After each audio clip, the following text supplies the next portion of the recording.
Kannada Kanteerava ವರನಟ doctor Rajkumar ಅವರು kidnap ಆಗಿ ಇವತ್ತಿಗೆ 25 ವರ್ಷಗಳು. ಭೀಮನ ಅಮಾವಾಸ್ಯೆ ದಿನದಂದೇ ಗಾಜನೂರಿಂದ ಅವರನ್ನು ಕಾಡುಗೊಳ್ಳ ವೀರಪ್ಪನ್ ಅವರು ಕಿಡ್ನಾಪ್ ಮಾಡಿದರು. ಸೊ ಈ ಬಗ್ಗೆ ನಮ್ಮ ಜೊತೆ ಹಂಚಿಕೊಳ್ಳೋದಕ್ಕೆ ಇದ್ದಾರೆ. ಅವತ್ತು ವರನಟ ಡಾಕ್ಟರ್ ರಾಜ್ಕುಮಾರ್ ಅವರು ಕಿಡ್ನಾಪ್ ಆದಾಗಲೂ ಕೂಡ ಅವ್ರ ಜೊತೆಗೇ ಇದ್ದರು ಅವರ ಅಳಿಯಂದಿರಾದ ಗೋವಿಂದರಾಜು ಅವರು. ಅವ್ರೀಗ ನಮ್ಮ ಜೊತೆ ಇರುವಂಥದ್ದು. ಸೊ ಅವತ್ತಿನ ದಿನವನ್ನು, ಆ ಘಟನೆಯನ್ನು ಅವ್ರ ಹತ್ರ ಮಾತನಾಡ್ಸೋಣ. ಇವತ್ತಿಗೆ 25 ವರ್ಷಗಳಾಗಿದೆ. ಸೊ ಆ ನೆನಪನ್ನು ನಮ್ಮ ಜೊತೆ ಹಂಚ್ಕೊಳ್ತಾರೆ ಅವರ ಅಳಿಯಂದಿರಾದ ಗೋವಿಂದರಾಜು ಅವರು. ಸರ್ ನಮಸ್ತೆ. ಸರ್, ಇವತ್ತಿಗೆ 25 ವರ್ಷಗಳು ಕಳೆದು ಹೋಗಿದೆ ಸರ್. ಅಣ್ಣವರು ಕಿಡ್ನಾಪ್ ಆಗಿ ಒಂದು ರೀತಿ ಇಡೀ ಕರ್ನಾಟಕಕ್ಕೆ ಬ್ಲ್ಯಾಕ್ ಡೇ ಅಂತಲೇ ಹೇಳ್ಬೋದು ಆ ದಿನವನ್ನು. ಸೊ ಆ ದಿನದ ನೆನಪನ್ನು ಈಗ ಹಂಚ್ಕೊಳ್ಳೋದಾದರೆ ನಮ್ಮ TV9 ಮೂಲಕ ವೀಕ್ಷಕರಿಗೆ, ಅವತ್ತಿನ ದಿನ ಏನಾಗಿತ್ತು ಸರ್ ಆ್ಯಕ್ಚುಲಿ? ಏನಿಲ್ಲ, ಅವತ್ತು ನಮಗೆ 25 ವರ್ಷ ಆಗಿದೆ ಅಂತಲೇ ಅನ್ನಿಸ್ತಾ ಇಲ್ಲ. ಅಂದರೆ ಹೆಂಗೆ ಹೋಯ್ತು ಅಂತಲೇ ಗೊತ್ತಿಲ್ಲ 25 ವರ್ಷ. ನಾವು ಹಿಂಗಾಗುತ್ತೆ ಅಂತ ನಾವು ಅಂದ್ಕೊಂಡಿರಲಿಲ್ಲ. ಏನೋ ಇದು ನಮಗೆ ಹಂಗೆ ಆಯಿತು ಅವತ್ತು. ನಾವು ಒಂದು 3-4 ದಿವಸ ಮುಂಚೆನೇ ಆ್ಯಕ್ಚುಲಿ ಊರಲ್ಲಿ ಇದ್ವಿ ನಾವು. ಹಿಂಗಾಗತ್ತೆ ಅಂತ ಯಾರಿಗೂ ಗೊತ್ತಿರಲಿಲ್ಲ. ಆವತ್ತೊಂದು ದಿವಸ ಅಲ್ಲಿ ಇದರಲ್ಲಿ ಗಾಜನೂರಿನಲ್ಲಿ ನಾವು ಜಮೀನ್ದು ಬೋರ್ ಹಾಕಿಸ್ತಾಯಿದ್ವಿ, ವಾಟ್ರದು. ಆ ಬೋರ್ ಹಾಕಿಸೋ ಸಮಯದಲ್ಲಿ ಅಪ್ಪಾಜಿ ಅವ್ರದ್ದು ಒಂದು ಜಮೀನಿದೆ ಅಲ್ಲಿ, 4 ಎಕರೆ ಅವರ ತಂದೆಯವರ ಜಮೀನದು. ಅವರ ಜಮೀನ ಅಲ್ಲಿ ಬೋರ್ ಹಾಕುವಾಗ ನೀರು ಬಂತು. ಇದು ಒಂದು 2 ಡೇಸ್ ಮುಂಚೆ, ನಾವು ಕಿಡ್ನಾಪ್ ಆಗೋದಕ್ಕಿಂತ ಮುಂಚೆ ಒಂದು 2 ದಿವಸ ಮುಂಚೆ ನೀರು ಬಂತು. ಅಮ್ಮನೂ ಕೂಡ ಅಲ್ಲೇ ಇದ್ದರು, ಎಲ್ಲಿ ಗಾಜನೂರಲ್ಲಿದ್ದರು. ಆ ಸಮಯದಲ್ಲಿ ನೀರು ಬಂತಲ್ಲ, ಆ ಒಂದು ಖುಷಿಗೆ ಅಮ್ಮ ಏನು ಮಾಡಿಬಿಟ್ಟು ಹೇಗಾದರೂ ಮಾಡಿ ಅಪ್ಪಾಜಿನ ಕರೆಸಿ ಆ ನೀರನ್ನ ತೋರಿಸ್ಬೇಕು. ಏಕೆಂದರೆ ಅವರು ತಂದೆ ಜಮೀನು ಅಂದರೆ ತುಂಬ ಪ್ರಾಣ ಬಿಡ್ತಿದ್ರು ಅವ್ರ ಅಪ್ಪಾಜಿಯವರು.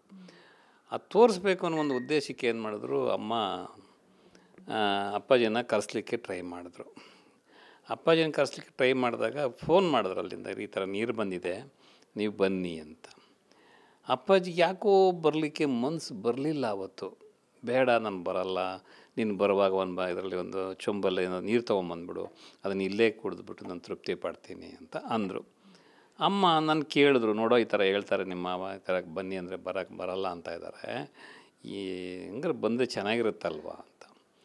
ಮತ್ತೆ ಫೋನ್ ಮಾಡಿದ್ರು. ಮತ್ತೆ ಫೋನ್ ಮಾಡಿದಾಗ ಜೊತೇಲಿ ಅವ್ರ ಮಗಳು ಲಕ್ಷ್ಮಿ ಜೊತೇಲೇ ಇದ್ಲಂತೆ. ಕೇಳಿದ್ರಂತೆ ಮಗಳನ್ನ, ನೋಡ್ಕೊಂಡು ಈ ಥರ ನಿಮ್ಮ ಅಮ್ಮ ಫೋನ್ ಮಾಡ್ತಾಯಿದ್ದಾಳೆ, ಏನು ಮಾಡಲಿ ನಾನು, ನನಗೆ ಇಷ್ಟ ಇಲ್ಲ ಕಂದ್ರೆ ಹೇಳ್ಬೇಕಂದ ನಿಮ್ಮ ಅಮ್ಮನಿಗೆ, ಅಪ್ಪಾಜಿ ಯಾಕೋ ಇಷ್ಟಪಡ್ತಾಯಿಲ್ಲ ಬರಲಿಕ್ಕೆ ಅಂತ. ಅದೇನೋ ಆಮೇಲೆ ಮತ್ತೆ ಇವಳು ಫೋನ್ ಮಾಡಿ ಈ ಥರ ಅಪ್ಪಾಜಿ ಹೇಳ್ತಾಯಿದ್ದೆ ಅಮ್ಮನಿಗೆ, ಅವ್ರ ಅಮ್ಮನಿಗೆ ಫೋನ್ ಮಾಡಿ, ಇಲ್ಲಮ್ಮ ಈ ಥರ ಅಪ್ಪಾಜಿ ಯಾಕೋ ಬರೋಕ್ಕೆ ಇಷ್ಟಪಡ್ತಾ ಇಲ್ಲ, ಬೇಡ ಇಲ್ಲ ನೀರಂತ ಅಂದ್ಬಿಡಮ್ಮ ಅಂತ. ಆಯಿತು, ಅಮ್ಮ ಯಾಕೋ ಬಿಡ, ಅವ್ರು ಯಾಕೆ ಹಿಂಸೆ ಮಾಡೋದು ಯಾಕೆ ಅಂತ ಹೇಳ್ಬಿಟ್ಟು ಸುಮ್ಮನೆ ಆಗಿ ಮತ್ತೆ ಒಂದು 10 ಮಿನಿಟ್ಸ್ ಆಗಿರಬೇಕು ಅಷ್ಟೇ. ಮತ್ತು ಅಪ್ಪಾಜಿನೇ ಯಾಕೋ ಕಂದ ನಿಮ್ಮಮ್ಮ ಅಷ್ಟೊಂದು ಕರಿತಾಯಿದೆ, ಬಂದುಬಿಡ್ತೀನಿ ಬಿಡು ಮಗನೇ ಅಂದ್ಬಿಟ್ಟು ಮತ್ತೆ ಫೋನ್ ಮಾಡಿದರು. ಇಲ್ಲಿಂದ ಅಲ್ಲಿಗೆ ಗಾಜನೂರಿಗೆ, ಇಲ್ಲ ಬರ್ತೀನಿ ಅಂತ.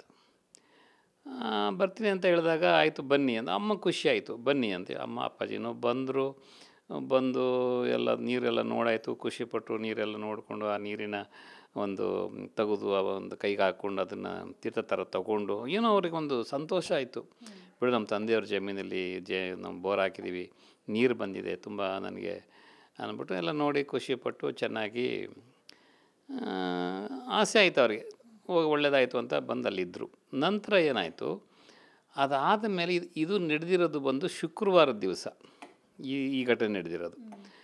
ಶುಕ್ರವಾರ ಆದಮೇಲೆ ಏನಾದರೂ ನೆಕ್ಸ್ಟ್ ಡೇ ಹೊರಟ್ಬಿಡೋಣ ಊರಿಗೆ ಅನ್ನೋ ಸಮಯದಲ್ಲಿ ಆಯಿತು ಹೋಗೋಣ. ಅಲ್ಲಿ ಅಪ್ಪಾಜಿಯವರು ಒಂದು ಆಂಜನೇಯ ಸ್ವಾಮಿ ದೇವಸ್ಥಾನನ ಒಂದು ಚಿಕ್ಕದಾಗಿ ಒಂದು ಕಟ್ಟಿಸಿದ್ದಾರೆ ಇಲ್ಲಿ ತಾಳ್ವಾಡಿನಲ್ಲಿ. ಅಲ್ಲಿ ಯಾಕೆ ನಾವು ಶನಿವಾರ ಆ ದೇವಸ್ಥಾನಕ್ಕೆ ಹೋಗಿ ಪೂಜೆ ಮಾಡಿಸಿ, ಪ್ರಸಾದ ಮಾಡಿಸಿ, ಪೂಜೆ ಮಾಡಿಸಿ, ಆಂಜನೇಯ ಸ್ವಾಮಿಗೆ ನಾವು ಒಂದು ಜನಗಳನ್ನೆಲ್ಲ ಕರೆದು, ಅಕ್ಕಪಕ್ಕದವ್ರನ್ನ ರಿಲೇಷನ್ಗಳೆಲ್ಲ ಕರೆದು ಪ್ರಸಾದ ಕೊಟ್ಟು ಪೂಜೆ ಮಾಡ್ಕೊಂಡು ಹೊರಟ್ಬಿಡೋಣ ಊಟ ಮಾಡಿಕೊಂಡು ಅಂತ ಡಿಸಿಷನ್ ತಗೊಂಡ್ರು.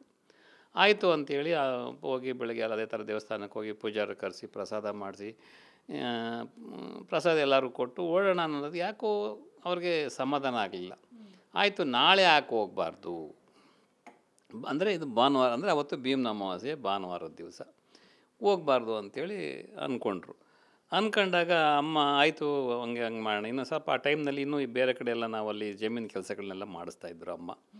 ಸರಿ ಅಪ್ಪಾಜಿನಾರು ಹೊರಡಿಸ್ಬೇಡ ಅನ್ನೋ ಥರದಲ್ಲಿ ಮಾತು ಬಂತು.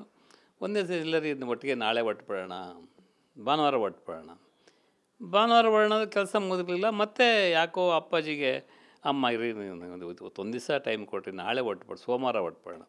ನಾನು ಕೇಳಿದೆ, ಅಕ್ಕ ನಾನು ಹೋಗ್ತೀನಿ ಊರಿಗೆ, ಬೆಂಗಳೂರಿಗೆ ನನ್ನ ಕೆಲಸ ಇದೆ ಅಂತ. ಇಲ್ಲ ಒಟ್ಟಿಗೆ ಹೋಗೋಣ ಬಿಡೋ ಅಂತ ನನಗೂ ಹೇಳಿದ್ರು ಅಮ್ಮ. ಆವತ್ತಿನ ದಿವಸ ಬೆಳಿಗ್ಗೆ ನನಗೆ ಏನಕ್ಕೂ ಅಮ್ಮ ಮೈಸೂರಿಗೂ ಕಳಿಸಿದ್ರು. ನಾನು ಮೈಸೂರಿಗೂ ಬಂದೆ. ಮೈಸೂರಿಗೆ ಬಂದು ಮತ್ತೆ ವಾಪಸ್ಸು ನಾನು ಗಾಜನೂರಿಗೆ ವಾಪಸ್ ಹೋದೆ ಕಾರಲ್ಲಿ. ಹೋಗ್ಬಿಟ್ಟು ಎಲ್ಲ ಆದಮೇಲೆ ಸರಿ ಆಯ್ತು, ಊಟ ಆಯಿತು. ಊಟ ಎಲ್ಲ ಆದಮೇಲೆ ನಾವೊಂದು ಸಾಯಂಕಾಲ ಒಂದು 8-8:15 ಗಂಟೆ ನಾವು ಹೊಸ ಮನೆ ಒಂದು ಕಟ್ಟಿದ್ರು ಅಪ್ಪಾಜಿಯವರು, ಅವರ ಸಿಸ್ಟರ್ಗೆ ಮಕ್ಕಳಿಗೆ ಅಂದ್ಬಿಟ್ಟು ದೊಡ್ಡ ಮನೆ ಒಂದು ಕಟ್ಟಿಸಿದ್ರು. ಅದನ್ನು ಅಲ್ಲಿ ಇನ್ನೂ ಅಪ್ಪಾಜಿ ಅಲ್ಲಿ ಮಲ್ಕೋತಾರೆ, ಹಳೆ ಮನೆಯಲ್ಲೇ ಮಲ್ಕೊಳ್ತಾಯಿದ್ರು.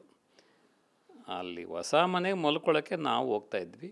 ನಾವು ಹೋಗುವಾಗ ವೀರಪ್ಪ ಬಂದು ನಮ್ಮನ್ನು ಅಟ್ಯಾಕ್ ಮಾಡಿದ. ಅದನ್ನು ಇವತ್ತು ಕೂಡ ನನಗೆ ಒಂದು ಇಂಚು ಕೂಡ ಒಂದೊಂದು ಇದು ಕೂಡ ನನಗೆ ಮರೆಯೋಕ್ಕಾಗ್ತಾಯಿಲ್ಲ. ಯಾಕೆಂದರೆ 25 ವರ್ಷ ಆಗಿರ್ಬೋದು, ಆದರೂ ಕೂಡ ಅದನ್ನು ನಾನು ಮರೆತಿಲ್ಲ. ಅದೇ ರೀತಿ ಬಂದ ಕರ್ಕಂಡ